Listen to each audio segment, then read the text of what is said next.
성경 말씀은요, 히브리서 9장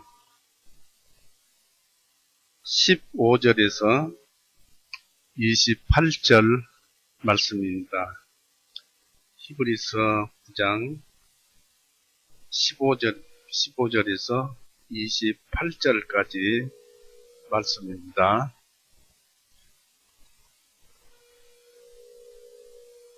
같이 읽어보시겠습니다. 읽습니다.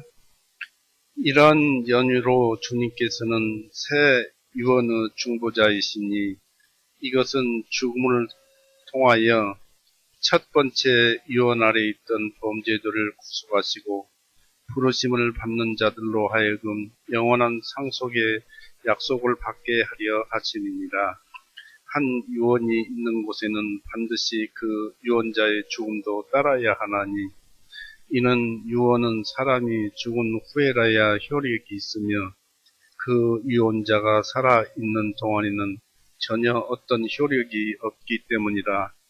이러므로 첫 번째 유언도 피 없이 세워진 것이 아니니 이는 모세가 율법대로 온 백성에게 모든 교훈을 말한 후에 그가 송아지들과 염소들의 피를 물과 주홍색 양털과 우슬초와 함께 취하여 그 집과 온 백성에게 뿌리며 말하기를 이것은 하나님께서 너희에게 명령하신 유언의 피라 하고 뿐만 아니라 그가 피를 가지고 성막과 섬기는 의식에 쓰는 모든 그릇들에 뿌렸기 때문이라. 율법에 따라 그의 모든 것들이 피로써 정결하게 되나니 피 흘림이 없이는 사면하심이 없느니라. 그러므로 하늘들에 있는 것들의 모형들은 이런 것들을 가지고 정결하게 할 필요가 있었으나 하늘에 있는 것들 그 자체는 이런 것들보다 더 좋은 희생물로 하여야 하리라. 이는 그리스도께서 참된 것의 모형들인 손으로 만든 성소 안으로 들어가지 아니하시고 오직 하늘 그 자체 안으로 들어가셔서 이제 우리를 위하여 하나님의 앞에 나타나셨기 때문이라. 또 대제사장이 해마다 다른 것들의 피를 가지고 성소 안으로 들어가는 것과 같이 주님께서 자신을 자주 드려야 할 필요가 없으시니 이는 그리하였다면 주님께서 세상의 기초가 놓인 이래로 반드시 자주 고난을 당하셨어야 할 것이라. 그러나 이제 그분께서 세상의 끝에 단 한 번 나타나시어 그분 자신을 희생물로 드려 죄를 제거하셨느니라. 한 번 죽는 그것은 사람들에게 정하신 것이라.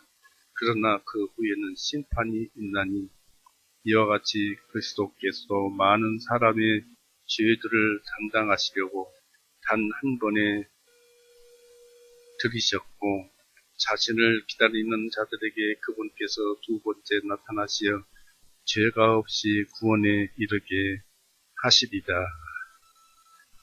기도하시겠습니다.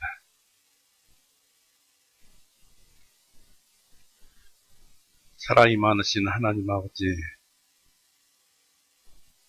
어제나 오늘이나 동일한 이 날 속에 주님께서 우리에게 은혜를 베풀어 주시기 위하여 우리들을 불러 모으시고 주님의 말씀을 우리에게 들려주시오니 참으로 감사합니다. 날이 갈수록 우리의 육신은 쇠퇴하나 영은 날로 새로워진다고 하였습니다. 날이 갈수록 우리의 심령이 더 주님 닮아가도록 하게 하여 주시옵고 우리의 모든 옛 것들은 잊어버리고 오직 주님만 향해서 나가게 하여 주시옵소서. 그리고 아직도 우리가 세상에 살아서 구하는 것이 있사옵니다. 우리의 교회 성도님들과 또 친척들, 또 그 모든 친척들, 그리고 알게 모르게 도와주시는 분들, 그리고 우리와 관련이 있는 모든 지인들, 주님께서 말씀으로 먹게 하여 주시옵고 또한 그들의 건강도 챙겨 주시옵소서. 오늘도 주님의 그 귀한 말씀을 폈습니다. 우리의 심령에 참으로 기쁨이 넘쳐나는 그런 말씀이 되도록 인도하여 주시옵소서. 우리를 죄에서 구원하시고 또 이렇게 은혜를 주시는 우리 구세주 예수 그리스도 이름으로 아버지께 기도 올렸사옵나이다. 아멘. 반갑습니다.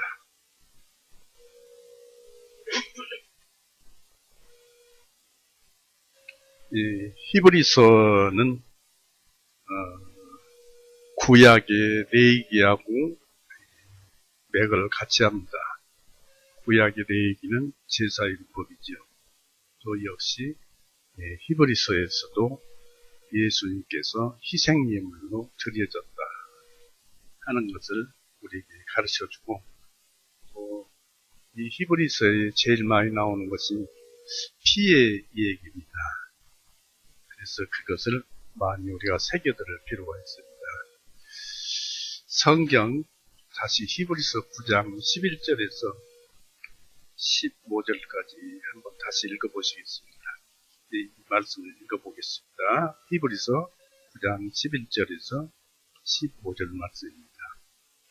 그러나 그리스도께서는 장차 임하는 좋은 일을 대제사장으로 오시되 손으로 만들지 아니한 성막 곧 이 건물에 속하지 아니한 더 크고 더 완전한 성막을 통하여 오셨나니 염소들과 송아지들을 피로 아니하고 오직 자신의 피로 단 한 번의 거룩한 처소 안으로 들어가시어 우리를 위하여 영원한 구속을 이룩하셨느니라.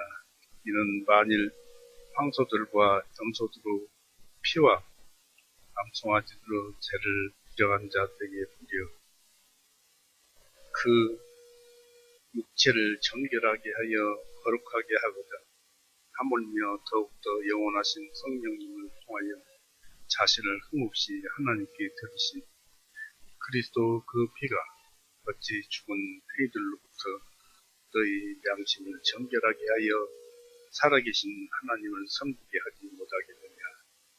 이런 연유로 주님께서는 새 유언의 중보자이신 이것은 죽음을 통하여 첫 번째 유언 아래, 첫 번째 계약 아래 있던 범죄들을 구속하시고 부르심을 받은 자들로 하여금 영원한 상속의 약속을 받게 하려 하심이니라. 여기에서 유언이라는 말씀이 예수님의 말씀 유언이다라고 나오는데, 그 말씀은 마태복음 26장 여기에 기준을 삼고 그렇습니다. 마태복음 26장 26절을 보십시오.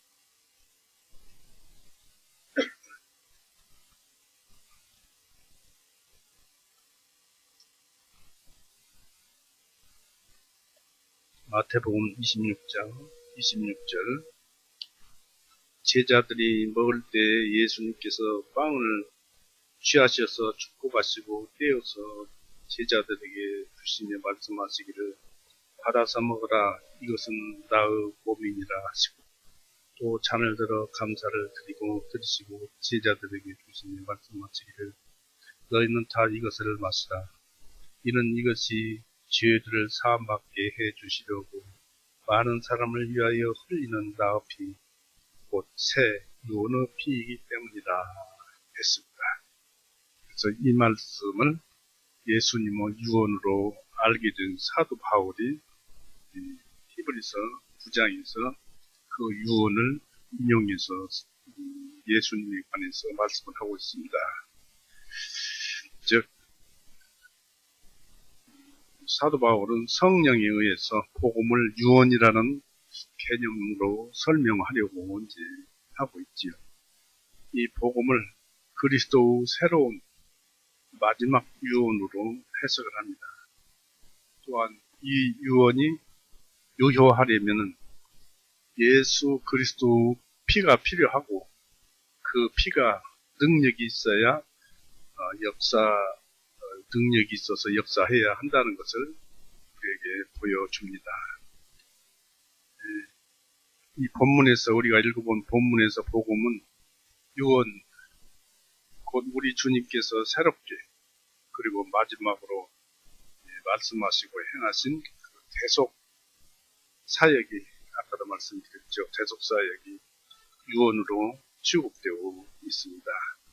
마태복음 아까 읽어본 26절에서 28절, 그리고 요한복음 19장 30절에 성경을 다 이루었다라는 말씀을 하시는 것입니다. 그것이 유언이죠. 구약시대에 하나님과 사람 사이에 체결된 그 엄숙한 약속을 계약이라고 칭했었습니다. 그러나 그 말이 신약, 우리 본문 여기서는 유언이라고 칭하여진 사실을 우리가 주의해야 할 필요가 있습니다. 계약은 쌍방간 또는 다수간 사이에서 이루어진 합의를 말합니다. 계약 당사자들이 체결한 조약의 내용들은 그들의 능력 밖의 문제들이 아니라 그들의 능력으로 해결할 수 있는 조항들입니다. 이러한 계약에는 이런 그 중보자가 있을 수도 있고 또 없을 수도 있습니다. 또 이런 계약은 그 계약에 규정된 방법대로 시행되고 또 계약 체결 기간 동안만 효과를 나타냅니다. 아까 조금 전에 말씀드린 대로 계약은 서로 쌍방간에 자기들의 능력으로 해결할 수 있는 법조항이다 라고 말씀을 드렸는데, 그렇다면 율법이 바로 그 계약 조건들이 들어가 있는데 그것을 쌍방간에 할 수 있느냐 이것입니다. 사람들은 율법을 지킬 수도 있습니다. 율법을 지킬 수 있지만은 그것을 도저히 계속적으로 연속적으로 지킬 수가 없어요. 그리고 사람이 아주 강력한 마음을 먹고 죄의 싹은 사망이라고 그랬는데 죽음을 불사하고 율법을 지키려고 한다면 지킬 수 있습니다. 마지막에 가서 못 지키면 죽어버리면 되니까요. 그런 뜻에서 말씀을 드린 것인데, 우리에게는 그 율법이 이 욕심이 약하다는 것입니다. 또 그리고 율법이 연약해서 사람을 온전하게 율법을 지킬 수가 없다라는 것입니다. 그것이 로마서 8장에 나오죠.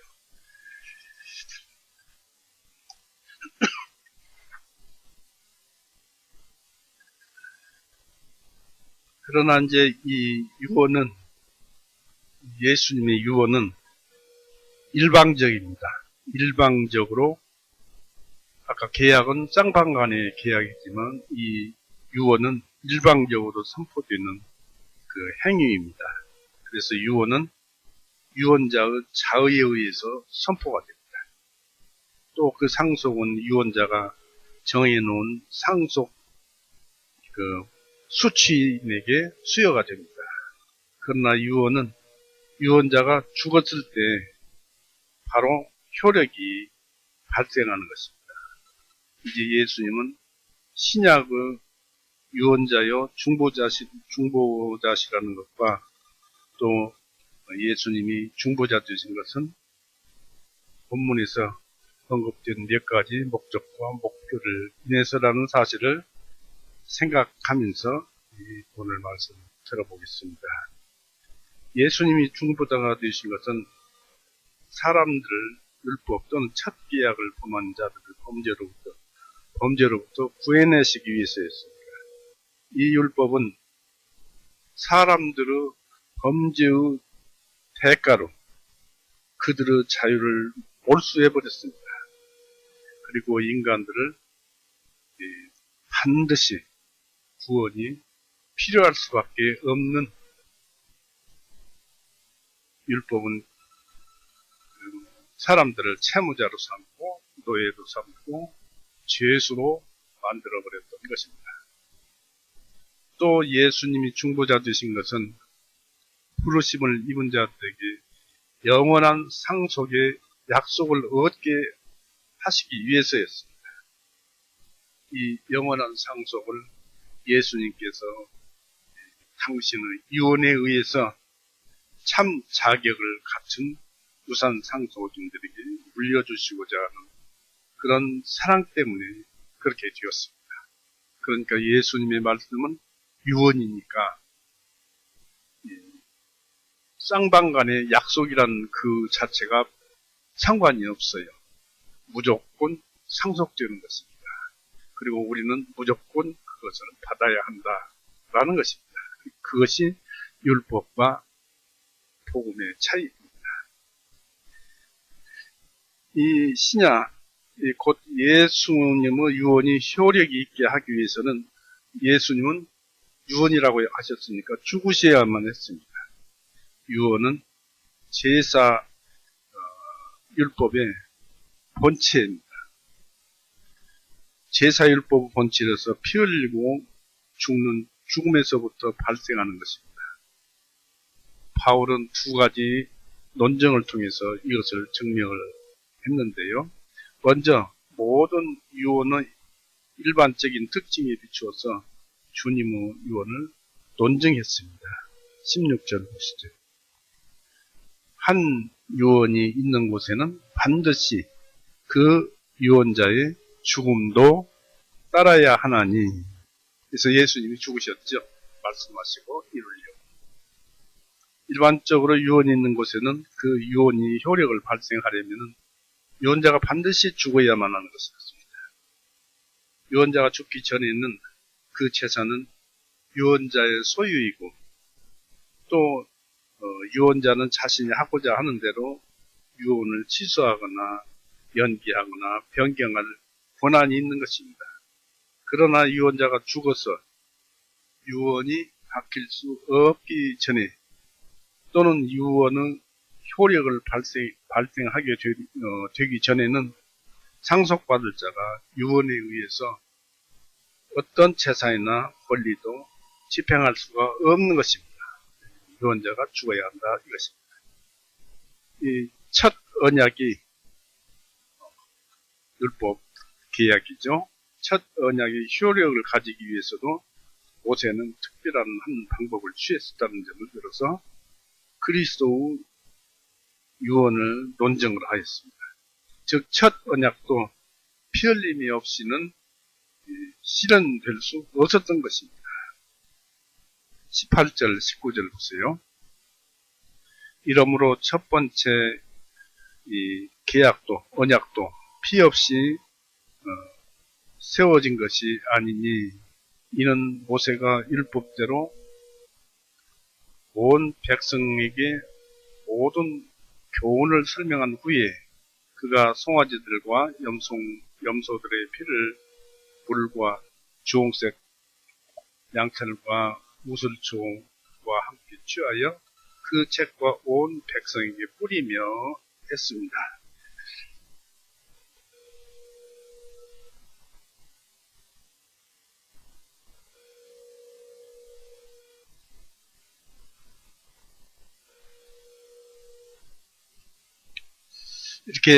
이런 식으로 이렇게 백성들과 모세가 짐승을 죽여서 피를 받아서 책과 그 다음에 백성들에게 피를 뿌려서 피로서 계약을 했다, 체기를 했다 그랬습니다. 출애굽기 24장 보십시오.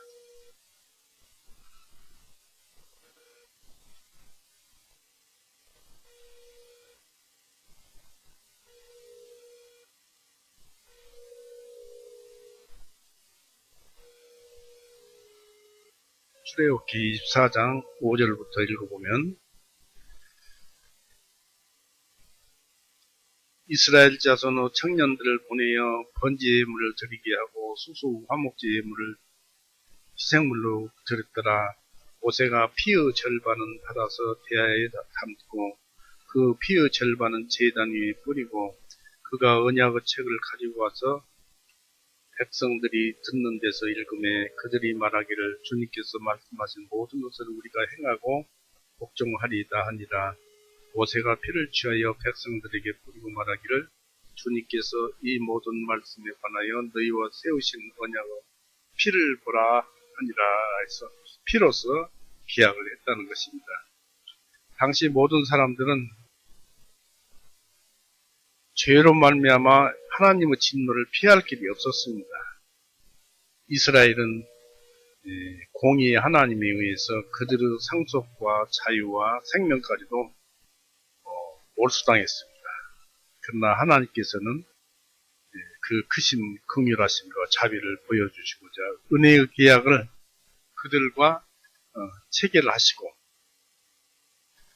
율법으로서 그들과 계약을 체결하시고 당시 구약 시대에 그것이 그 은총이 희미하게나마 시행되도록 명령하셨던 것입니다.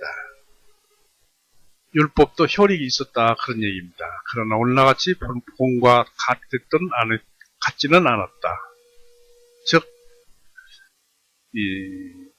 아브라함이 유대인들의 그 아버지였고 또 하나님은 아브라함의 하나님, 이삭의 하나님, 또 야곱의 하나님, 그래서 그들의 하나님이었다는 것을 그들은 항시 자랑스럽게 여겼고 그것을 믿고 그들을 신조로 삼았습니다.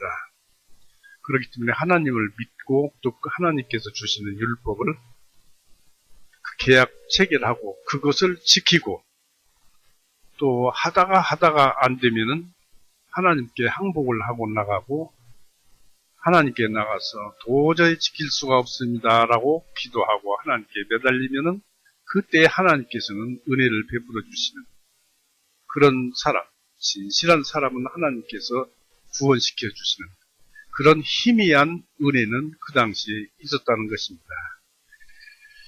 그러나 그 계약의 실체는 피조물의 피와 생명이 없이는 인정이 안 되었습니다. 그리고 하나님께서는 예수님의 피의 모형으로서 황소나 염소의 피를 받아들이셨고 또 이러한 수단에 의해서 은혜의 계약이 구약 섭야에 유효하게 하셨습니다. 모세가 하나님으로부터 받은 계시에 따라서 취한 방법이 본문에 상세히 언급되고 있습니다. 이 모세는 율법대로 모든 백성에게 계명을 다 말했습니다. 19절에 보니까 이는 모세가 율법대로 온 백성에게로 온 백성에게로 모든 교훈을 말한 후에 그랬습니다. 그래서 의무를 다하는 자에게 약속된 보상과 헌법자들에게는 주어질 형벌에 대해서 율법에 기록된 대로 설명을 하였습니다. 모세는 이 계약을 이스라엘 백성들이 모두 받아들이기를 요구하였습니다. 그리고 이런 요청의 방법은 특이한 것이었죠.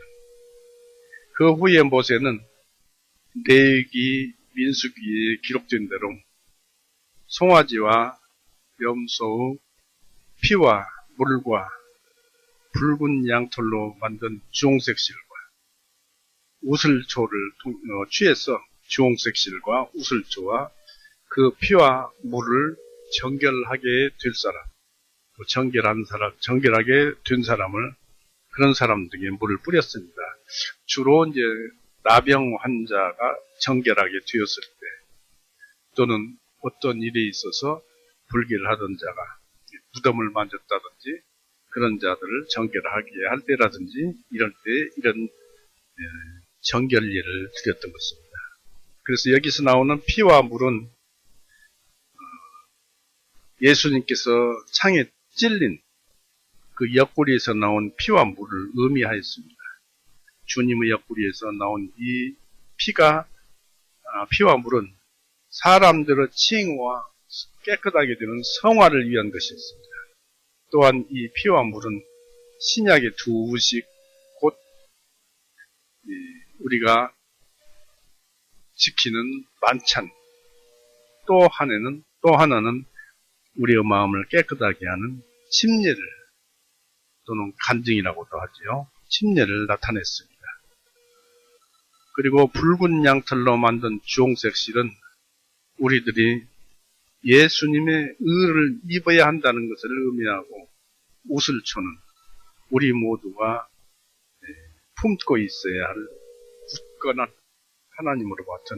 하나님으로부터 받은 믿음을 의미하는 것입니다. 물은 거룩하다는 의미를 띠고 있고, 주홍색 실은 죄에 대하여 죽으라는 그런 의미를 가지고 있습니다. 모세는 이 피와 물을 우슬초와 붉은 양털실로 정결함을 받은 자에게 뿌렸습니다. 거기까지는 상세히 이제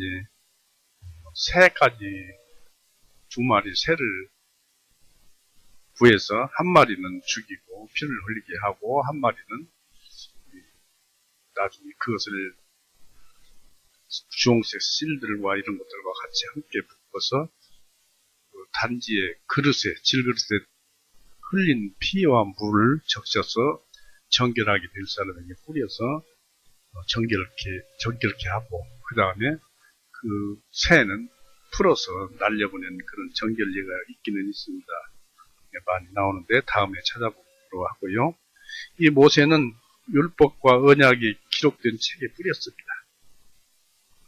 그것은 은혜의 유언이 그리스도 피 흘리심으로 확고해졌고, 또 그 피의 능력에 의해서 우리에게도 그 유언이 유익한 것이 되었음을 나타내는 것이었습니다. 모세는 책에 피를 뿌린 다음 사람들에게도 뿌렸습니다. 그것은 예수님이 흘리신 피가 우리에게, 곧 우리 마음에 뿌려지지 않는다면, 곧 예수님의 죽으심이 우리 마음속에 믿음으로 뿌려지지 않는다면, 다시 말씀을 드립니다. 여기서 우리가 성경에서 피 하고 이렇게 피가 많이 기록되어 있고 나옵니다만은, 그 예수님의 피를 이상하게 피로만 생각하는데, 이것이 무엇이냐면 예수님이 골고다에서 피 흘리고 죽으신 죽음, 그것도 우리를 용서하시기 위해서 피 흘리고 죽으신 죽음을 의미하는 것이지, 피에다가 너무 신경은 많이 쓰지 말고, 피하면 예수님께서 우리를 위해서 죽으셨다는 그런 함축된 뜻으로 생각을 하면 됩니다. 그래서 예수님의 죽으심이 우리 마음속에 믿음으로 뿌려지지 않는다면, 그런 예수님께서 죽으심이 우리 마음에 기억되지 않는다면, 뿌려지지 않는다면, 예수님의 유언은 우리에게 아무런 효과가 없다는 것을 나타내는 것이었습니다. 이처럼 이 책과 사람들에게 동시에 뿌렸다는 것은 하나님과 인간이 동시에 계약을 승인했다는 것을 의미했습니다. 또 그리스도의 신성과 사람들에게 동시에 뿌렸다는 것은 그리스도를 통해 인간과 하나님 상호 간의 계약이 성립되었음을 나타내는 것이었습니다. 피를 뿌리며 모세는 이는 하나님이 너희에게 명하신 언약의 피다라고 말하였습니다. 이 뿌려진 피는 예수님 피의 모형으로서 모든 믿는 자들 마음에 뿌려져서 은혜의 약속을 재확인해 주는 것이었습니다. 베드로전서 1장 2절 보세요.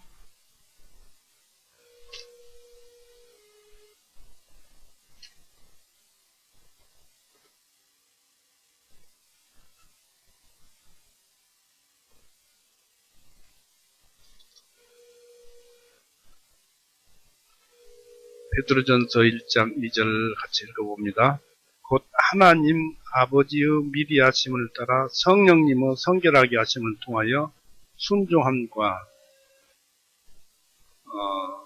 예수 그리스도 피 뿌리심에 이른 자들에게, 피 뿌림이라는 것은 아까도 말씀드렸지만은 예수님께서 우리들의 죄를 용서하시기 위해서 나무에 달려서 피 흘리고 죽으셨다. 그러니까 그것을 우리가 믿는다 하는 것인데 그런 그 모든 과정들을 피로써 합적되어서 표현한 것입니다. PPP하면 그것입니다. 그렇게 잃은 자들에게 편지하노니 은혜와 평강이 너희에게 넘칠지어다. 그래서 예수님의 피가 잃은 자, 마음이 믿어진다는 예수님께서 죄를 용서하신 사실을 인정하는 것이니까 구원받은 자겠죠. 다음에 이제 본문에서 이 장막과 모든 그릇에도 피를 뿌렸습니다. 이 사실은 장막에서 드려지는 모든 희생제물과 수행되는 예배가 그리스도 피를 통해서만 하나님께 받아들여진다는 것을 나타내는 것이었습니다. 예수님의 피로서 우리의 거룩한 요소들에 붙어있는 부정한 것들이 제거됩니다.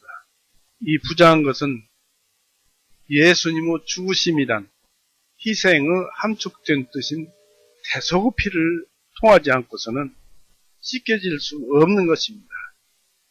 왜냐하면 죄의 싹은 사망이기 때문입니다. 출애굽기 21장 보세요.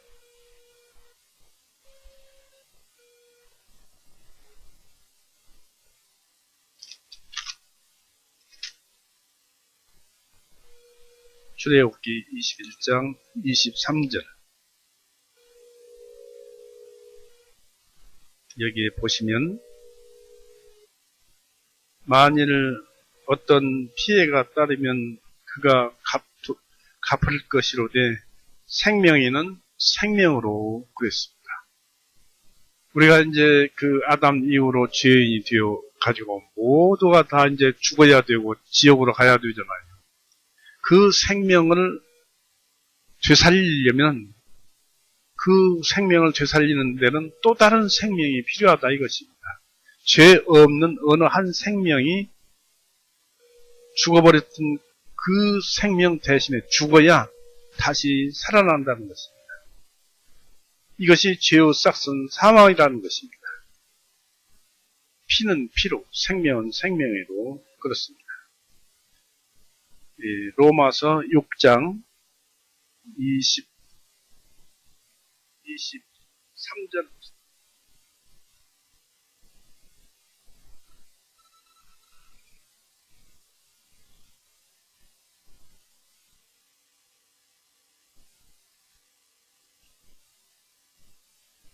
로마서 6장 23절 이는 죄의 싹은 사망이요 하나님의 선물은 예수 그리스도 우리 주님을 통한 영원한 생명이기 때문입니다.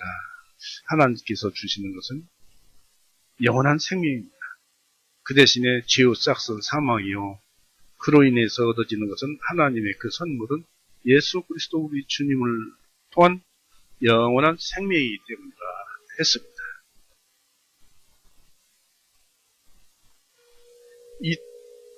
이 뜻에 따라서 우리의 구원주이며 성전 되신 예수님을 우리는 앙모하고 사랑해야 할 것입니다. 예수님은 성전이셨어요.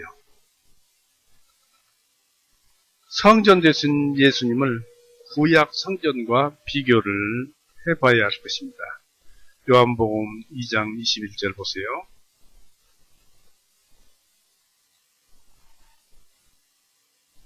요한복음 2장 21절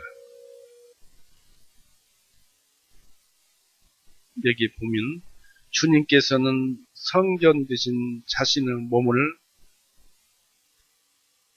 가리켜 말씀하신 것이라 라고 했는데 이것은 무슨 또 뜻이냐면 그 건물로 지은 성전을 19절에 보니까 예수님께서 그들에게 대답하여 말씀하시기를 건물로 된 이 성전을 헐라 내가 사흘 만에 그것을 일으켜 세우리라 하셨습니다. 이 뜻은 바로 예수님의 성전된 몸과 비유하신 것입니다. 사흘 만에 짓겠다. 땅에 있는 성전을 헐면 사흘 만에 짓겠다 하는 것인데 이것은 바로 예수님께서 사흘 만에 부활하시겠다는 그런 뜻이 들어 있습니다.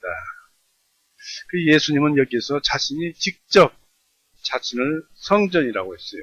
자신의 몸을 성전이라고 했습니다. 이 사도 요한은 예수님의 몸이 진정한 성전이며 예루살렘에 있던 사람이 지은 성전은 모형에 불과하다는 것입니다. 조금 더 자세히 말하면 땅에서 사람이 지은 성전처럼 예수님의 몸은 하나님의 직접적인 지시에 의해서 지어졌습니다. 시편 40편 6절에서 8절을 보면은 주께서 나를 위해서 한 몸을 마련하셨도다 했습니다. 성전을 하나님께서 만들었다는 얘기입니다. 그리고 땅의 성전처럼 예수님의 몸은 이 하늘에서 내려온 거룩한 참 성전이었습니다. 또 땅의 성전처럼 예수님의 몸도 하나님의 거처입니다. 예수님 안에 하나님이 계셨어요. 예수님 몸에 성전 삼고 계셨습니다. 즉 영원하신 말씀, 그분이 예수님입니다. 말씀이 육신이 되셨죠. 그 영원하신 말씀 속에 진실한 세키나가 거하는 곳이었습니다. 세키나라고 그러면 하나님의 임재를 말을 합니다. 즉 다시 말해서 영원하신 말씀 속에 진실하신 하나님이 계셨다라는 얘기입니다. 그러니까 우리가 읽는 성경 말씀 속에, 성경 글 속에가 아니라 우리가 이렇게 말을 할 때, 성경을 읽을 때 이 말씀 속에는 하나님이 계신다라는 얘기입니다. 진실한 세키나가 거하는 곳입니다. 열왕기상 19장 보세요.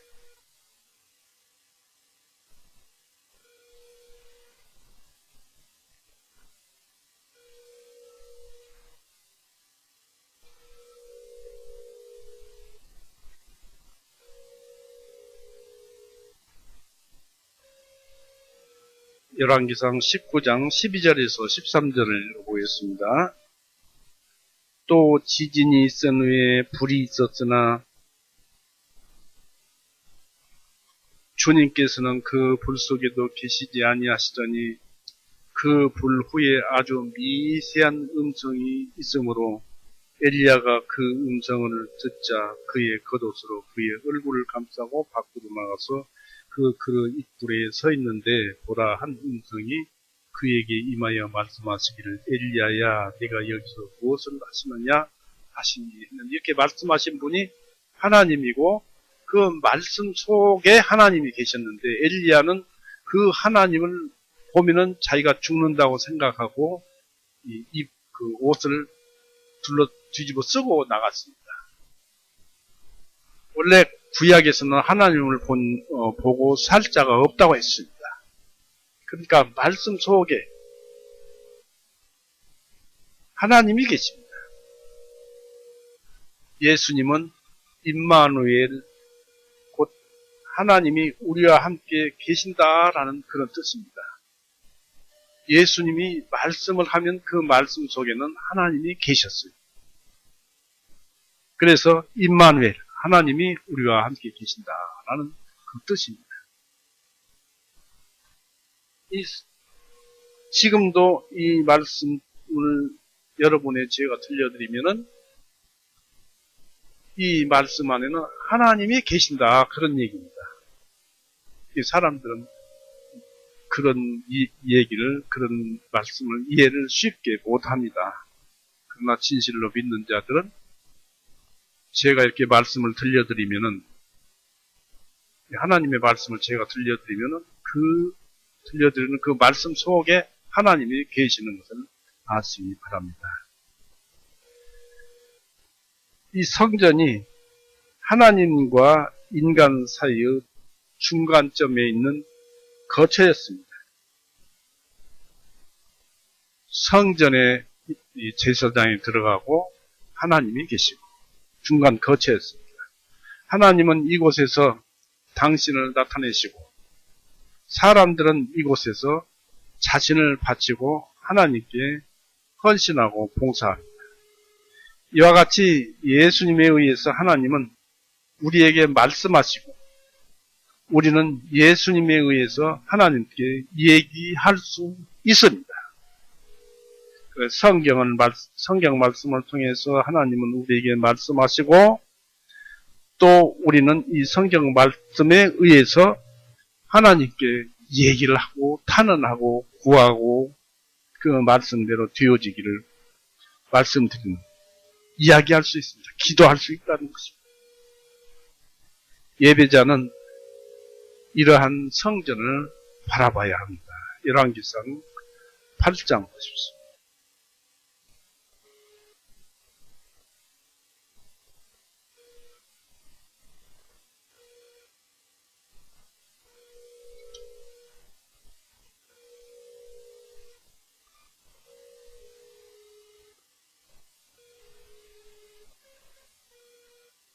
팔 장 30절 보세요.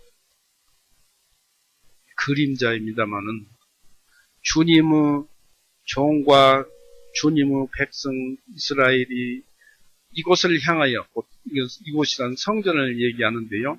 주님의 종과 주님의 백성 이스라엘이 성전을 향하여 기도를 드릴 때 주님의 처소 곧 하늘에서 귀를 기울여 들으시며 주님께서 들으시면 용서하여 주옵소서 했습니다. 이곳을 향하여 기도드리면 했습니다. 그리고 또 35절 보십시오.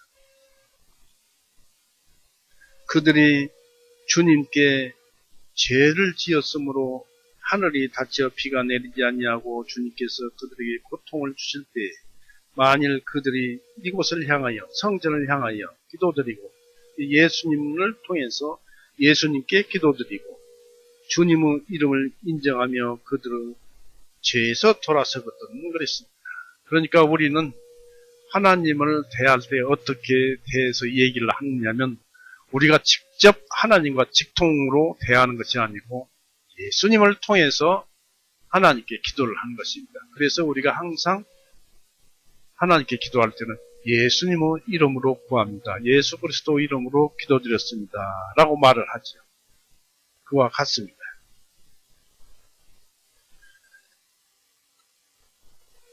그래서 우리는 이런 예수님을 바라봐야 합니다. 그러므로 우리는 예수님을 바라보면서 말씀하시는 그 말씀에 귀를 기울여 말씀 속에 계신 하나님께 예배를 드려야 합니다.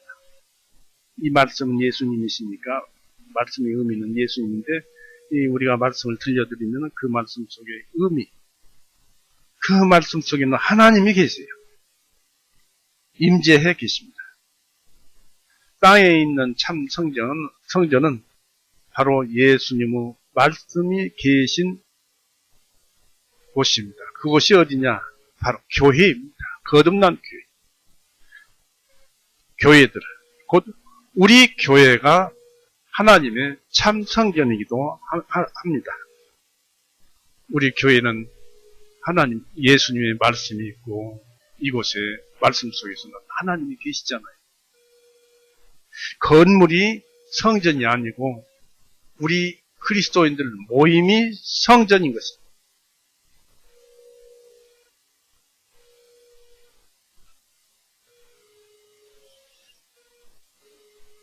이제 히브리서 9장 23절을 보십시오. 율법에 따라 거의 모든 것들이 비로소 정결하게 되나니 피 흘림이 없이는 사면하심이 없느니라. 그러므로 하늘들이 있는 것들의 모형들은 이런 것들을 가지고 정결하게 할 필요가 있었으나 하늘에 있는 것을 하늘에 있는 것들 그 자체는 이런 것들보다 더 좋은 희생물로 하여야 하리니 했습니다. 특히 바울은 히브리서 9장 마지막 그 부분에서 하늘에 있는 것들의 모형도 희생제물로서 정결케 해야 한다면서 하늘에 있는 실체는 모형보다 더 나은 희생제물로 정결하게 해야 할 필요가 있음을 성령이 우리에게 알리려 하신다는 그런 것을 사실을 바울은 우리에게 기록을 통해서 말을 하고 있습니다. 하늘에 있는 것들의 모형은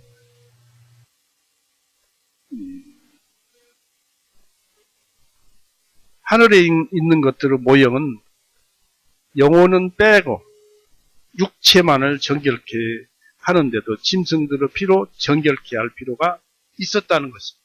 23절에 보니까. 왜냐하면 하나님께서 그렇게 명령하셨기 때문입니다. 내 얘기를 통해서. 그리고 하나님의 명령은 반드시 지켜져야만 되는 것입니다. 율법을 우습게 보지 마십시오. 율법은 하나님의 뜻이고 하나님의 마음입니다. 우리가 못 지키니까 예수님께서 피 흘리고 죽으시고 대신 율법을 완성하시고 그것이 바로 사랑이셨다는 것을 우리 마음속에 심어주시고 그것을 행하도록 합니다. 그래서 율법은 바로 하나님의 뜻이요 사랑으로만 지켜지는 것이라는 것을 알려주죠. 바로 사랑은 모든 율법의 사랑은 율법의 모든 그 지킬 수 있는 모든 원리와 능력을 가지고 있어요. 그래서 우리가 사랑을 가지고 있으면 율법을 자동적으로 지켜지는 것입니다.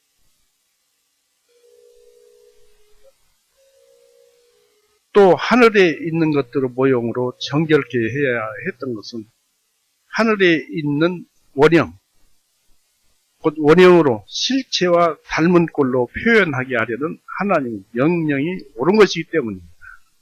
하나의 유형으로 그 구약에 주었다는 것이죠. 그래서 지상에 있었던 손으로 지은 성전은 하늘나라의 모형이었으며 지금 현재 성도들이 하나님과 사귐을 가지는 장소인 교회,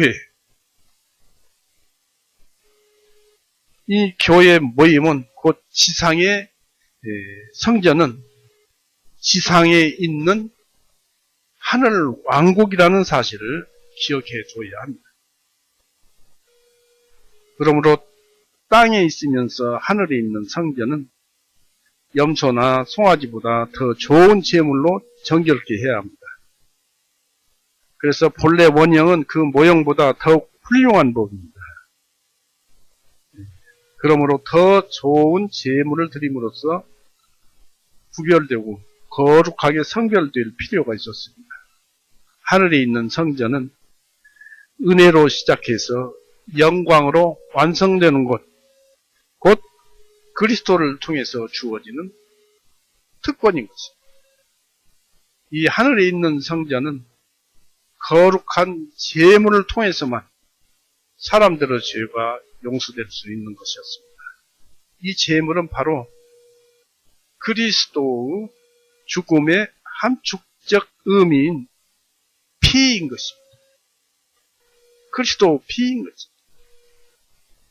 레위기 14장 보십시오.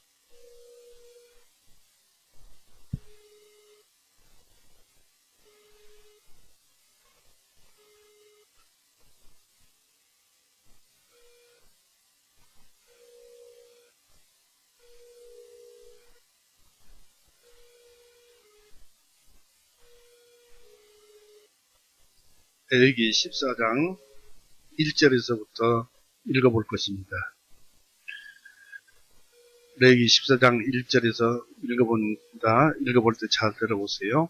주님께서 모세에게 전하여 말씀하시기를 이것은 나병 환자가 정결을 하게 되는 날의 법이 되리니 그를 제사장에게 데려갈 것이요 제사장은 진영 밖으로 나가서 살펴볼지니 보라 만일 그 나병 환자가 나병이 나았으면 그때 제사장은 명령하여 그를 정결하게 하기 위하여 살아있는 정결한 새 2마리와 백양목과 주홍색 실과 우슬초를 가져오게 하고 제사장은 명령하여 그 새 중에 한 마리는 흐르는 물 우유 질그릇 안에서 죽이게 할지니 살아있는 새에 관하여는 제사장이 그 새를 백양목과 주홍색 실과 우슬초와 함께 가져다가 이제 그것을 꽁꽁 묶어서 가져다가 그것들과 살아있는 새에 아까 피를 흘렸었죠. 한 마리를 죽여서 새에 흐르는 물 위에서 죽인 그 새의 피를 적시어서 그가 나병에서 정결함을 받을 그 사람 위에 7번 뿌리고 그 사람을 정결하다고 선언하고 그 살아있는 새는 열린 들판으로 놓아주니라 했습니다. 바로 놓아준 새는 부활하신 예수님이요. 또 앞으로 우리가 부활해서 살아나는 우리를 상징하기도 합니다. 이렇게 피 흘림이 없으면 하나의 생명이 죽지 아니하면 정결하게 될 수가 없었습니다. 또 레위기 16장 한번 보십시오.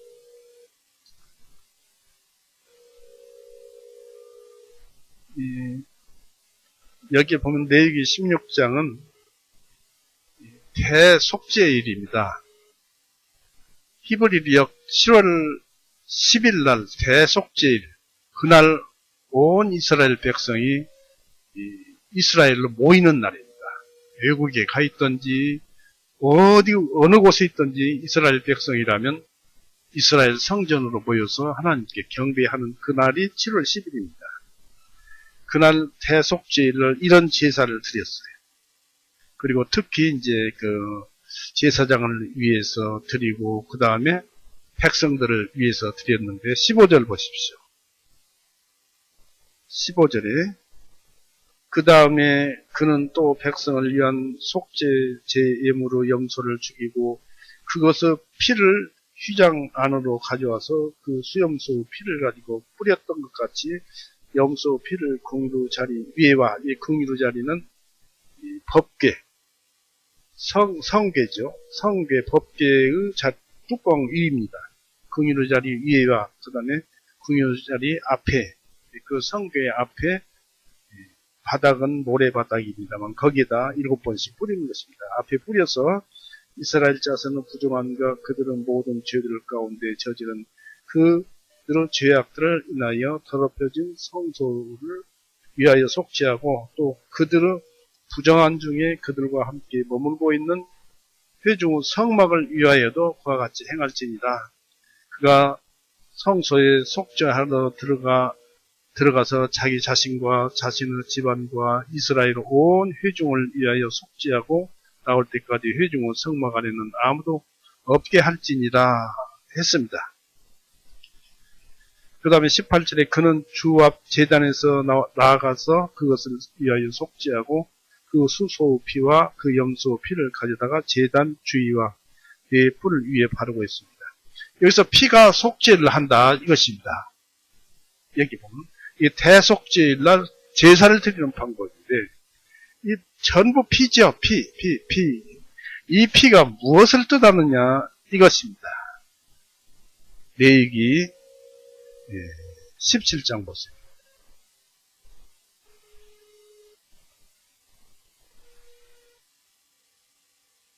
이 피가 무엇을 뜻하느냐 레위기 17장 11절에 이는 육체의 생명이 피에 있기 때문이라 내가 이 피를 너희에게 주어 제단 위에 너희 혼을 위해 속죄하게 하였다니 이는 피가 혼을 위하여 속죄하기 때문이라 했습니다. 육체의 생명이 피에 있기 때문이라. 피를 흘린다는 것은 생명을 빼앗는다는 얘기입니다. 곧 죽음이라는 것입니다. 그래서 성경의 피 얘기는 사망을, 죽음을 뜻합니다. 그리고 또다시 신명기 12장.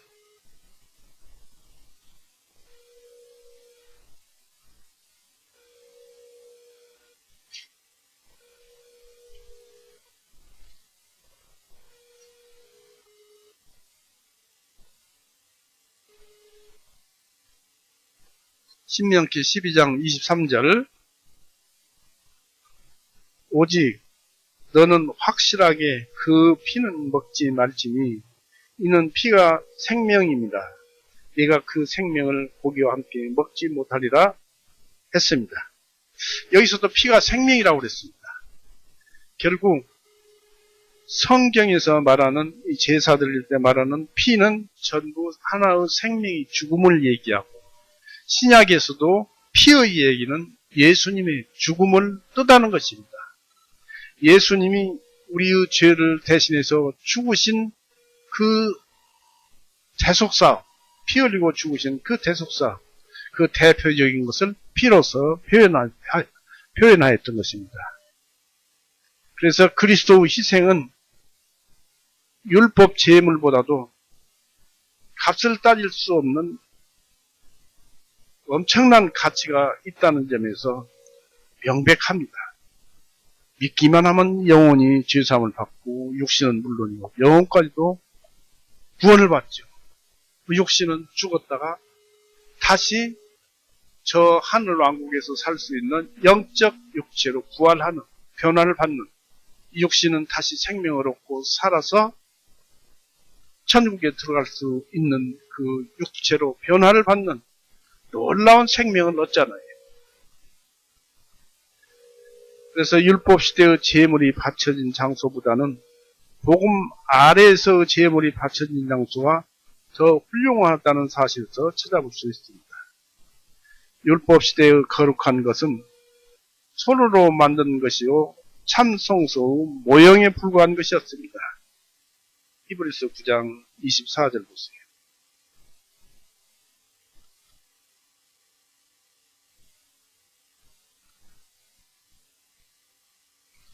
이는 그리스도께서 참된 것을 모형들인 손으로 만든 성소 안으로 들어가지 아니하시고 오직 하늘 그 자체 안으로 들어가셔서 이제 우리를 위하여 하나님 앞에 나타나셨기 때문이라. 사람들은 이 히브리서 9장 24절을 오해하기도 합니다. 문제가 많이 있습니다.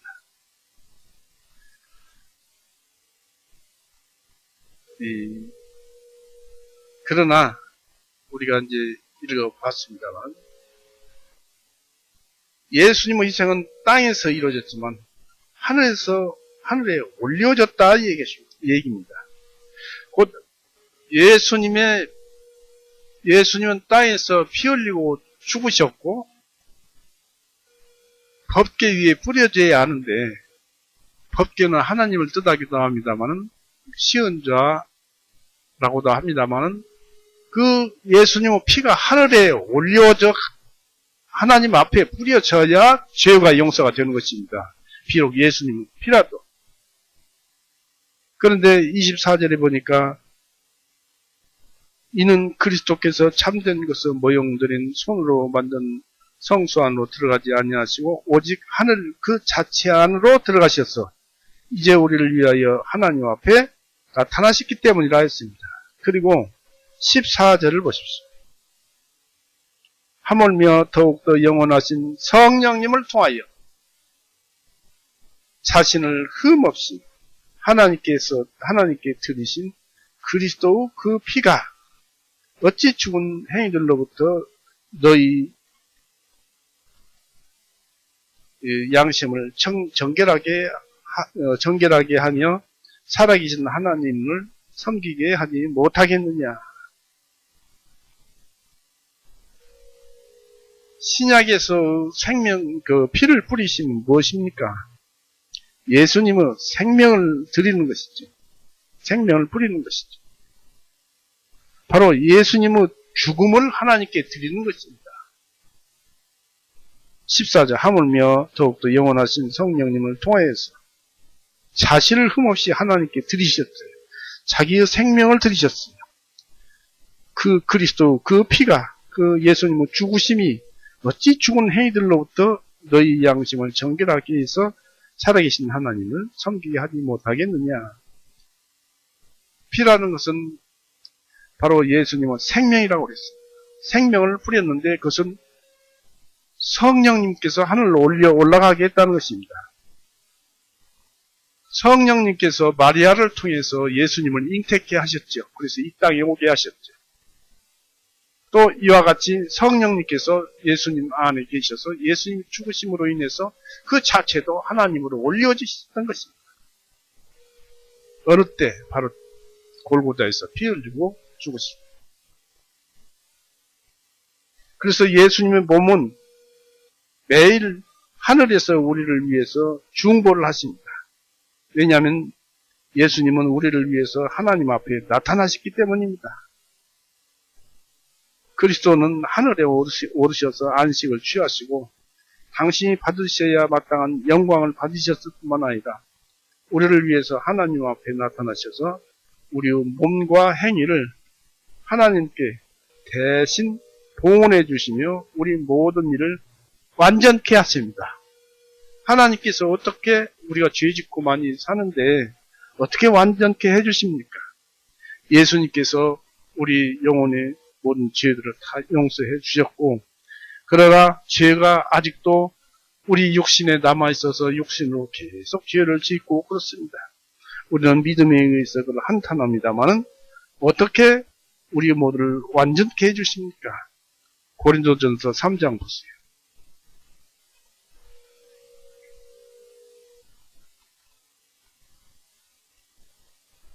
고린도전서 3장 12절을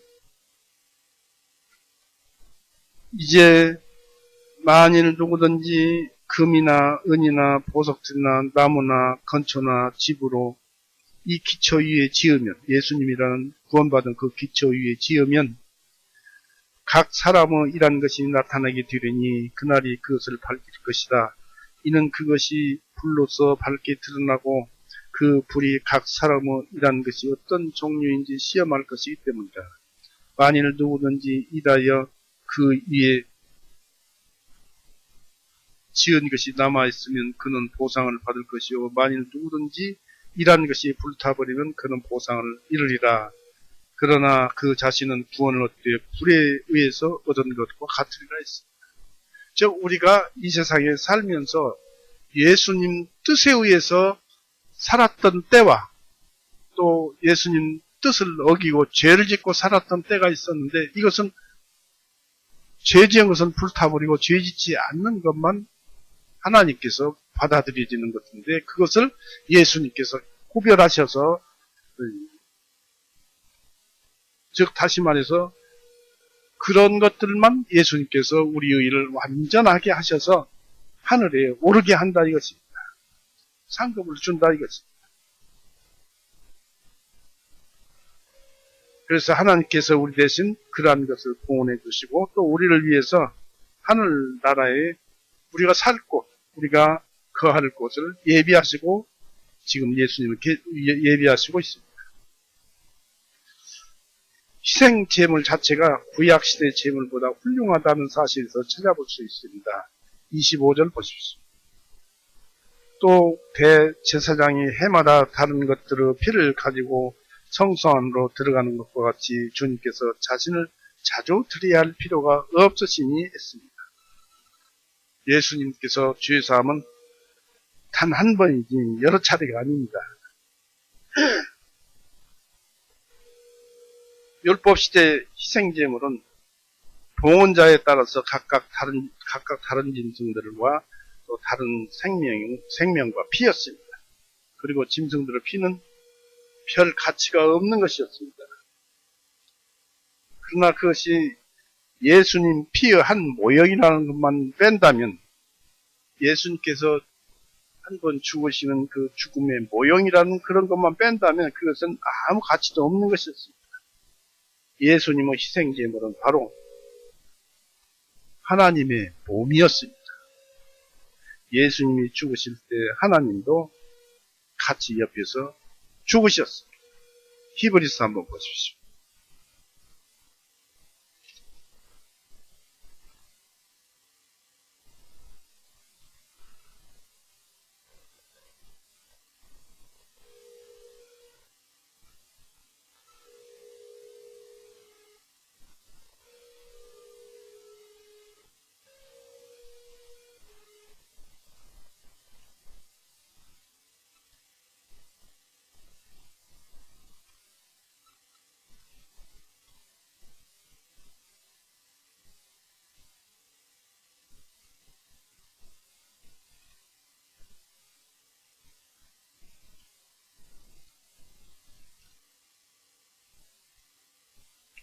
이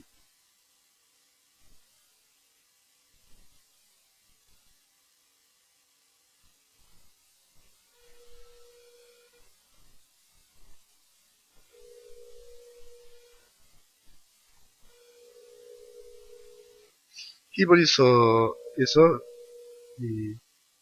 기록된 것인데 죽음을 맛보려 하심이라 하는 예, 여기 있습니다. 히브리서 2장 9절.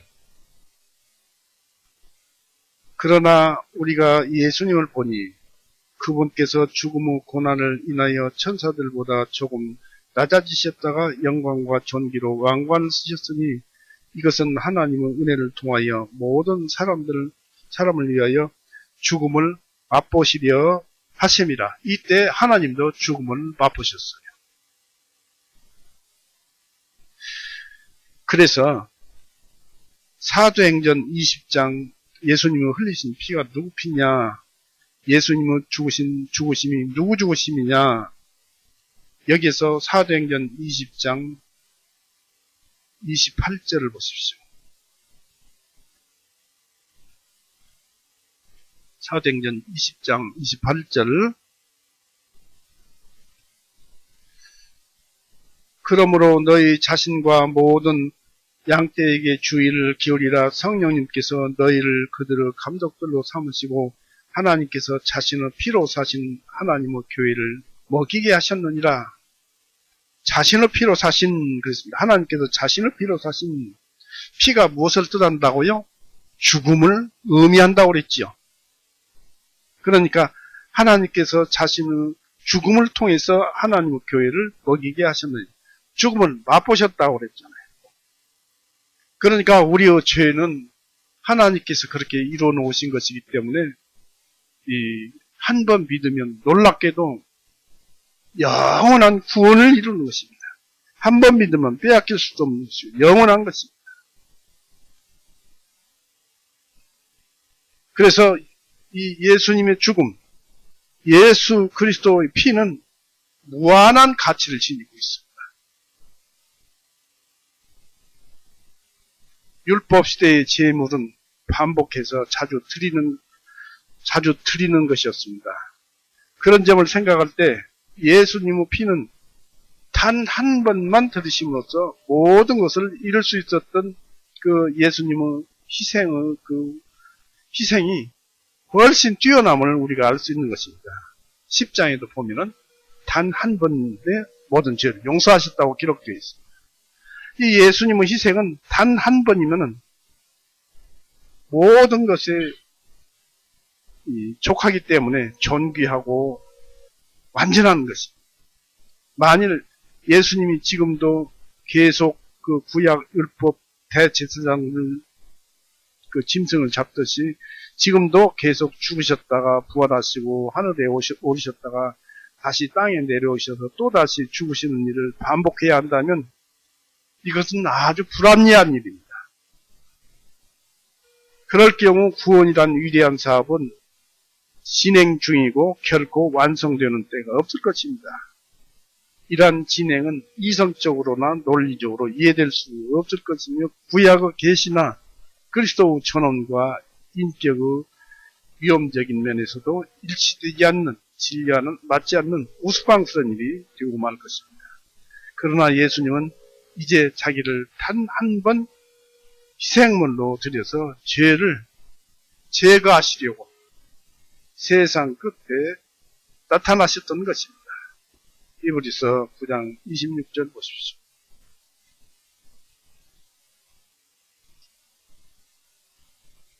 히브리서 9장 26절. 이는 그리하였다면 주님께서 세상을 비춰가 놓인 이래로 반드시 자주 고난을 당하셨어야 할 것이다.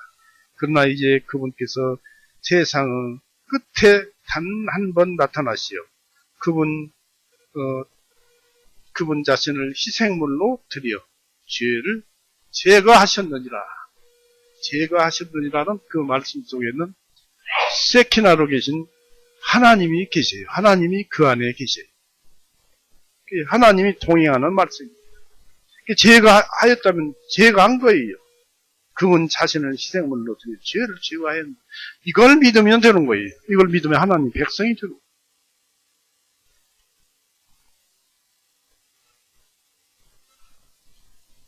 제거했다고 이렇게 기록되어 있습니다.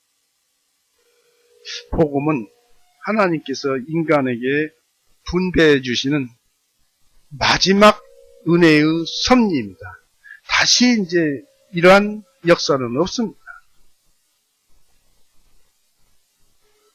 율법의 제물이 별 효력이 없는 데에 비해서 예수님의 희생은 효력이 강력하다는 사실에서 예수님께서 자신을 드리는 희생의 뛰어남을 찾아볼 수 있습니다. 율법의 제물은 그것 자체로 죄를 없앨 수 없었습니다. 즉 그 제물로는 죄에 대해서 용서를 허락받을 수도 없고 또 죄를 막아낼 능력도 없는 것이었습니다. 그 죄는 여전히 우리에게 남아서 우리를 지배합니다. 그러나 예수님은 단 한 번의 희생으로서 죄의 저주가 종말을 고하고, 왜냐하면 예수님과 우리가 연합되어 함께 영적으로 죽어있기 때문입니다.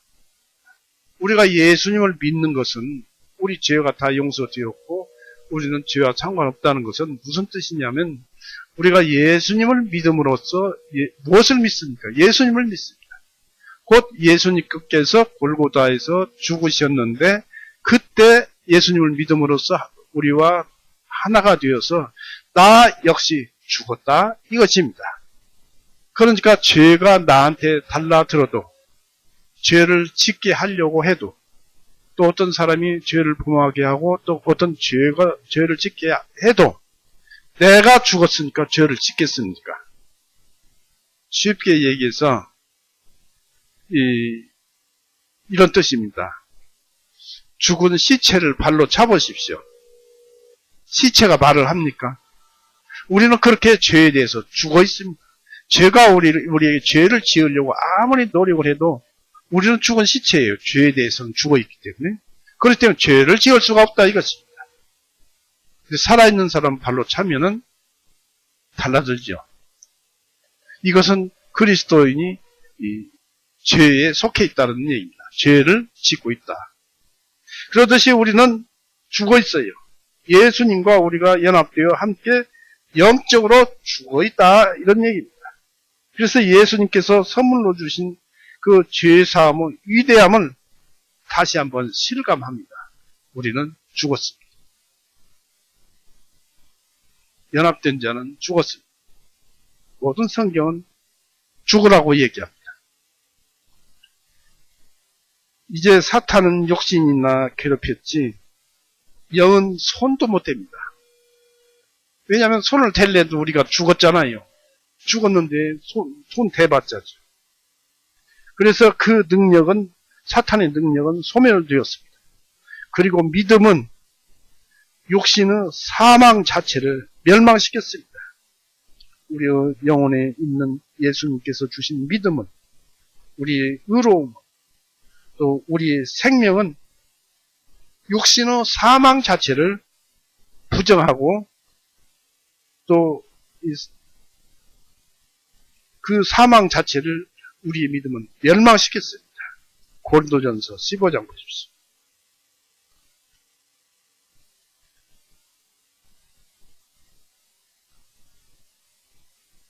고린도전서 15장 55절 54절부터 봅니다. 고린도전서 15장 54절을 그러므로 이 썩을 것이 썩지 아니함을 입고 또한 이 죽을 것이 죽지 아니함을 입을 그때에는 사망이 승리에게 삼킨 바 되었다라고 기록된 말씀이 성취되리라. 오 사망아 너의 쏘는 것이 어디 있느냐?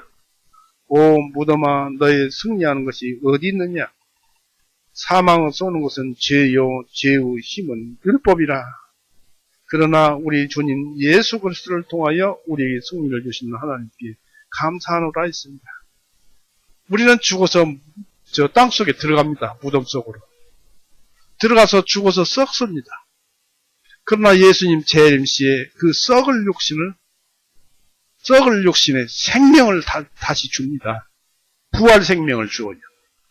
그래서 썩을 욕심이 다시 살아납니다. 그 다음에 하늘나라에 들어가서 살 수 있도록 영적인 욕심으로 변화를 시킵니다.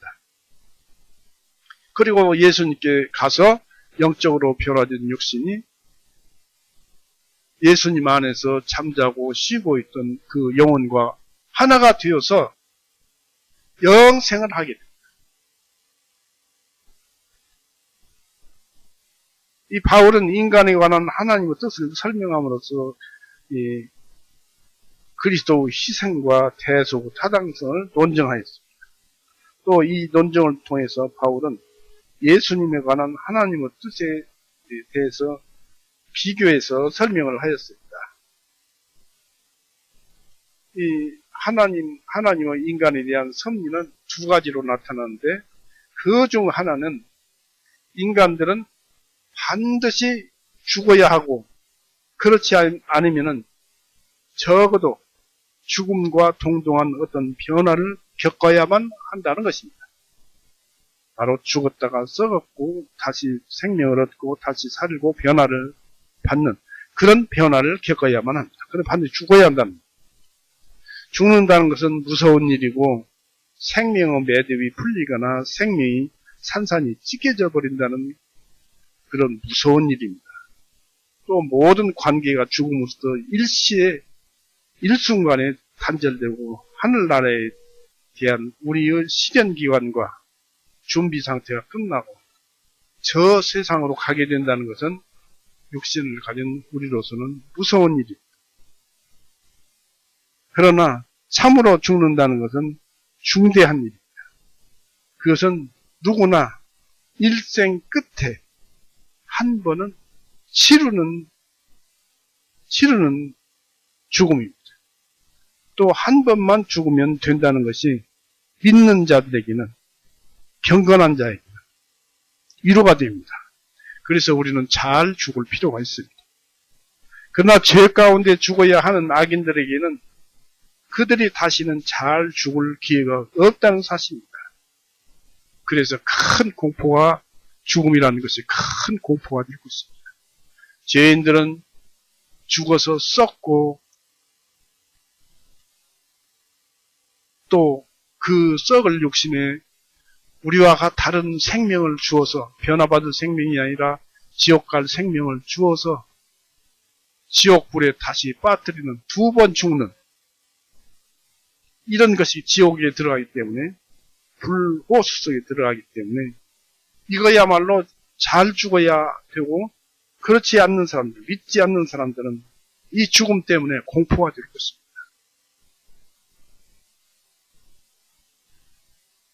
그리고 죽은 뒤 심판석으로 나아가서 즉시 공정한 재판을 받아야 한다는 것이 인간에게 정하신 하나님의 또 하나의 섭리입니다. 왜냐하면 영혼은 심판자이신 하나님께로 돌아갑니다. 반드시 돌아갑니다. 그래서 영원한 삶의 장소 또는 자리를 배치받아야 합니다. 지옥에 갈 것인지 천국에 갈 것인지. 그리고 인간들은 세상의 종말이 오면은 심판자에게로 불려갈 것입니다. 인간은 어쩔 수 없이 죽어야만 하고 심판받아야 한다는 것은 인간에 대한 하나님의 불변의 섭리입니다. 이렇게 인간들에게 정해진 것이 하나님의 뜻이므로 인간들은 복종하지 않을래도 복종할 수가 없어요. 왜냐하면 우리가 이렇게 사는 것도 하나님의 능력에 의해서 하나님의 은혜에 의해서 사는 것이고 밥을 먹어도 그런 것이고 잠을 자도 그런 것이고 주님을 섬기는 것도 하나님께서 섬기게 하는 은혜를 베풀어서 섬기게 하는 것이고 모든 것이 하나님에 의해서 사라지는데 이 죽음도 역시 마지막 심판도 마찬가지라는 것입니다. 하나님에 의해서 예수님에 의해서 심판을 받아요. 그래서 복종하지 않으려야 할 수가 없는 것입니다. 저절로 복종이 돼요.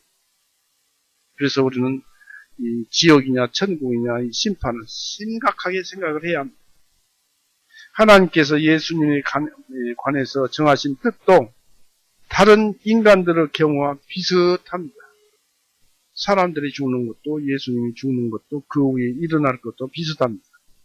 그리스도는 많은 사람들을 즉 아버지께서 예수님께 주셨고 또 주님의 이름을 믿는 모든 사람의 죄를 감당하시기 위해서 한 번은 희생 제물로 바쳐지셔야 했습니다. 그건 죽어야죠. 주님은 자신의 죄를 인하여 하나님께 드려져야 했던 것은 아닙니다. 예수님은 전혀 죄가 없으신 분, 그리고 거룩하신 분입니다. 다만 우리들의 죄를 대신하기 위해서 죽임을 당하셨습니다. 바로 우리들의 죄를 대신하기 위해서 세상 죄를 짊어지고 가셨고, 또 그러나 어떤 분들은 영어를 다르게 번역을 해서 세상 죄를 제거하시기 위해 가셨다라는 그런 식으로 표현하기도 합니다. 세상 죄를 짊어지고 가셨고, 또 고린도후서 5장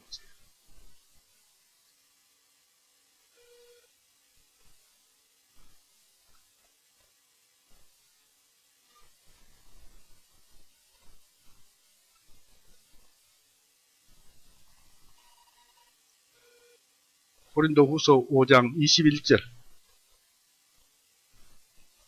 이는 하나님께서 죄를 알지도 못하신 그분을 우리를 위하여 죄로 삼으신 것은 우리로 하여금 그분 안에서 하나님을 의가 되게 하셨기 때문이다.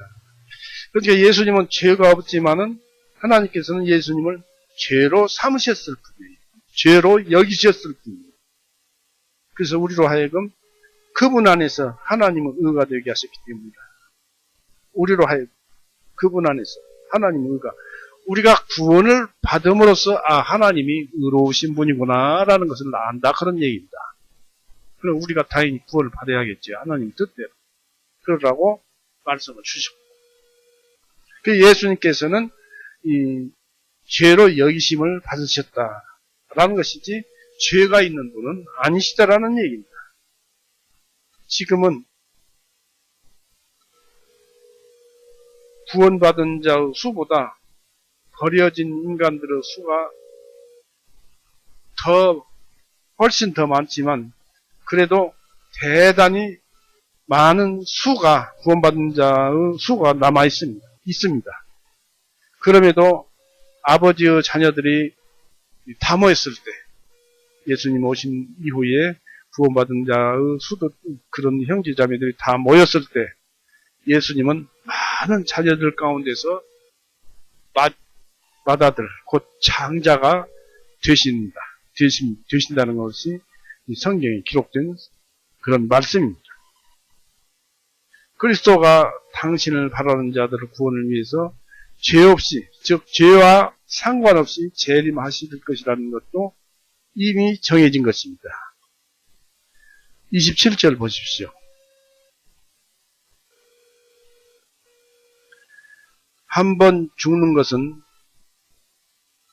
그것은 사람들에게 정하신 것이요, 그러나 그 후에는 심판이 있나니 하셨고, 28절에 이와 같이 그리스도께서 많은 사람의 죄를 담당하시려고 단 한 번에 들으셨고, 당신을 기다리는 자들에게 그분께서 두 번째 나타나시어 죄가 없이 구원에 이르게 하시리라 했습니다. 여기서 죄가 없이라고 했는데, 이 영어 성경에는 그렇게 기록되어 있습니다만은 개역성경은 죄와 상관없이라고 했습니다.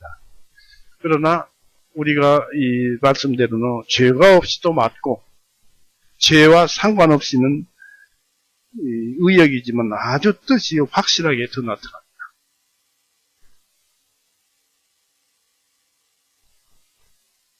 예수님은 이렇게 죄가 없이, 죄와 상관없이 재림하실 때 나타나실 것이라는 사실입니다. 왜 이런 말을 했을까요? 예수님께서는 초림 때도 죄가 없이 오셨지만은 죄로 여김을 받으셨고, 두 번째 재림하실 때는 죄가 또 없이 오실 것은 당연한 일인데 왜 여기 기록해 놨느냐 이것입니다. 예수님은 그때 죄 없이 하나님으로부터 죄로 여기심을 받지 않는, 죄와 상관없이 나타나실 것이었습니다. 틀림없이 재림 때는 그렇게 나타나실 것입니다. 예수님이 첫 번째 오셨을 때 예수님께는 죄가 없었으나 많은 인간들의 죄를 대신 짊어지셔야만 했던 것입니다. 죄 있지만, 죄가 없지만은, 예수님께서는 죄가 없으시지만 죽으셔야 할 몸, 죄 없는 사람은 하나님 법에 의해서 절대 죽어서는 안 됩니다. 그러나 예수님께서는 죄가 없지만 죽어야 할 몸, 죄 없는 사람은 칼로 찔러도 안 죽어야 합니다. 그런데 예수님께서는 죄 없지만은 죽으셔야 할 몸, 곧 죄 많은 육신의 모양을 입고 오셨던 것입니다. 그래서 죄로 여기심을 받은 것입니다. 그러나 두 번째 오실 때는 백성들의 죄를 담당하시는 일은 없으십니다.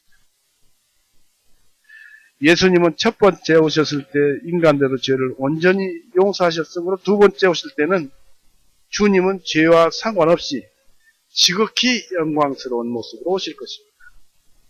예수님의 재림은 그 재림을 기다리는 모든 사람들의 영원한 구원을 위한 것이 될 것입니다. 그때 주님은 우리들을 온전히 거룩하게 하시고 축복되게 하실 것입니다. 그때서야 이 그리스도인의 충만한 수가 채워져서 로마서 10장에 나온 그 충만한 수가 채워져서 구원이 완성될 것입니다. 이제 이것을 생각해 봅니다. 예수님을 기다린다는 것은 참된 믿는 자들의 특징이 될 것이고 그들의 믿어진 만큼으로 예수님을 볼 것입니다. 우리가 믿어진 만큼으로 예수님을 봐요. 우리가 믿어진 만큼으로 천국 안에서 예수님을 보고 행복을 누립니다. 우리가 고린도전서 13장 12절에 자주 찾아봤죠. 우리가 아는 대로 예수님을 볼 것이다. 우리는 주님을 기쁘게 맞이하고자 우리는 신앙에서 버림이 되는, 불타버리는 그런 생활을 하지 말아야 합니다. 그래서 모든 의무를 다하고 규칙을 지키면서 하나님의 섭리에 순응하면서 주님을 기다리며 주님의 오심을 준비해야 합니다. 멀지 않았습니다. 예수님 오실 날도 멀지 않았습니다. 요즘 그 소식을 들어보면은 사람이 이 생명을 과학적으로 만들어냅니다. 사람을 만들어내는 것이 아니라 생명 그 자체를 만들어낼 수 있다고 합니다. 또 그뿐이 아니고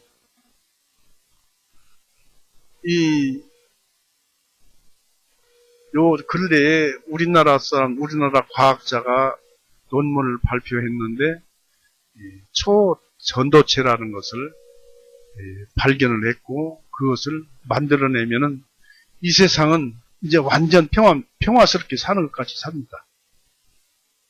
이 초전도체라는 것은 공기 중에 날아다니는 전기나 전파나 이런 것을 받아서 서기도 필요 없고 땔감도 필요 없고 그런 세상이 온다는 것입니다. 그때쯤 되면 어떻게 되겠습니까? 사람들이 평안하다, 안전하다. 그때 예수님이 온다고 그랬습니다. 그러니까 예수님 오늘 날도 멀지 않았습니다. 그러나 우리는 그럴 징조는 알 수 있지만 언제 오실 줄은 모릅니다.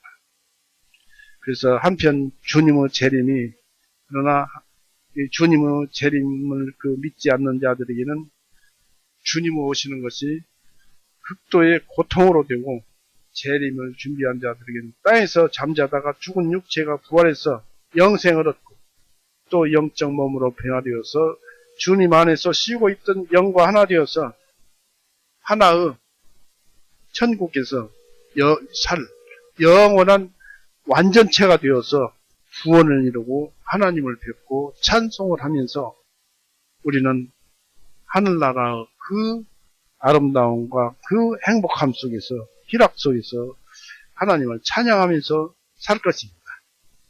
우리는 그와 같은 삶을 살 것을 목적으로 하고 살아야 됩니다.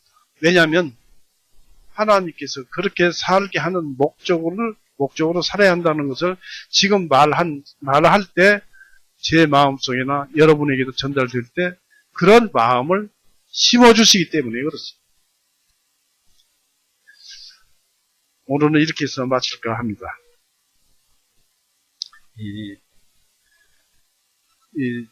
오늘 히브리서 9장 말씀 속에서 알게 모르게 지나간 말씀도 많이 있고 또 세상 교회들과 부딪히는 말씀도 많이 있습니다.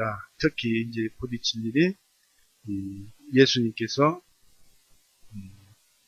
피를 뿌리러 하늘에 올라가셨다라고 하는데 그것은 예수님 죽으심이라는 것. 예수님께서 죽으셨다는 것. 이것은 성령님을 통해서 하나님도 아시고 하나님도 죽음의 맛을 보았다는 것.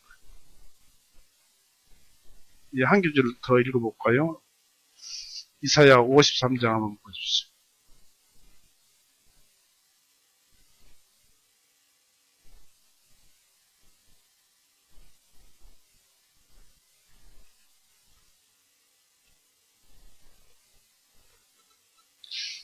이사야서 53장 12절 보십시오.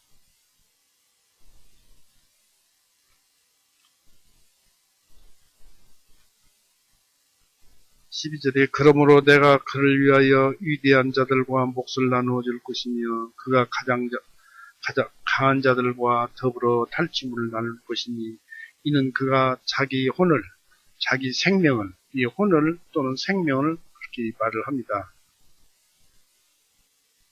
계시록 16장 3절은 생명으로 나와 있습니다.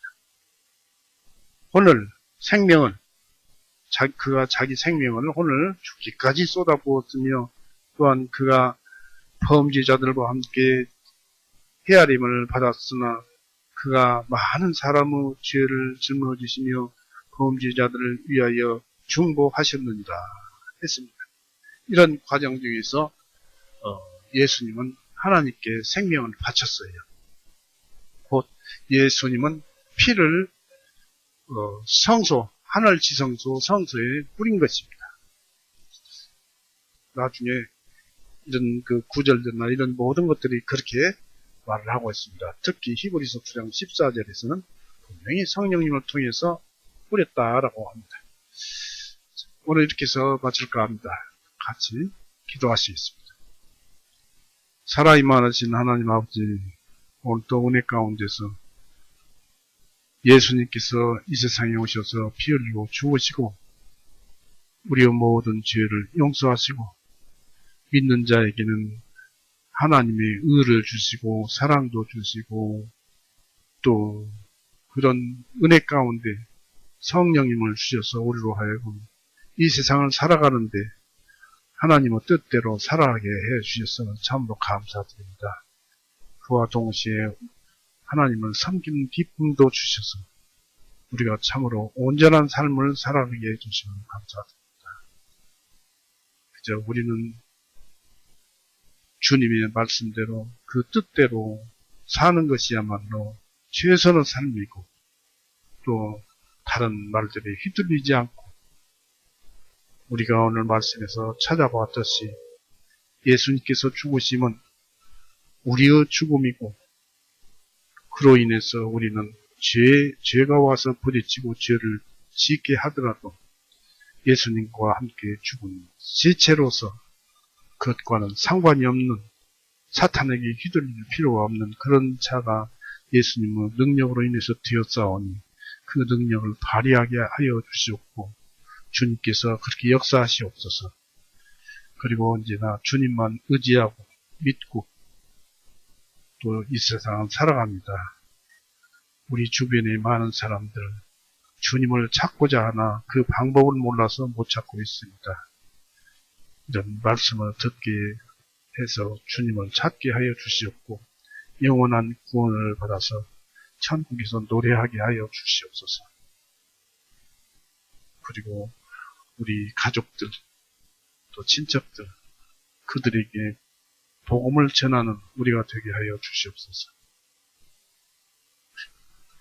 그리고 우리를 알게 모르게 도와주시고 지켜주시는 그런 분들도 있습니다. 보호하여 주옵소서. 언제나 주님만 의지하고 주님께 간구합니다. 우리를 사랑하셔서 피 흘려 죽으시고 죄에서 우리를 영원히 구원해 놓으신 우리 구세주 예수 그리스도 이름으로 하나님 아버지께 감사하며 기도 올렸사옵나이다. 아멘.